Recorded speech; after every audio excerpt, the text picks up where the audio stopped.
What up vlog? So this is for today guys. Papunta kami ng Surigao kasama ko ang aking family. Nandito si Mama Tata, tsaka si Akila Full, Mr. Jordan Full, tsaka ito yung naka-warmer, si Chicken Joy kay Wenwen na magaling maglaro, the rebounder. Tsaka doon yung tigdala ng tubig, ang pangalan niya ay Dayday Sokwano aka James, Lebron James. Doon yung driver namin, si Kuya Jun. Doon si Princess, tsaka si Ate Saysay, doon sila. Tsaka kami ngayon ay pupunta kami ng Surigao. Andito kami, Davao na kami, malapit na kami maabot doon. Mga ano na lang na oras, 3 oras. Wala na ba? So, 3 oras. So, nagpo-trip sila ng Biko guys. Masarap yung kain nila sa Biko guys.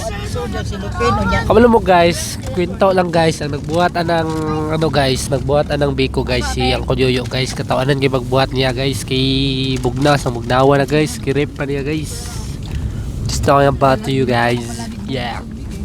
So, kami karoon diri guys, kay tingala ko sa mga skin na diri guys ba guys, kay puro yellow guys ba guys, Davao guys. Kailangan yun yung klima guys, so guys. Na green, na yellow, sa pamani dito sa mga kalumpaw siguro.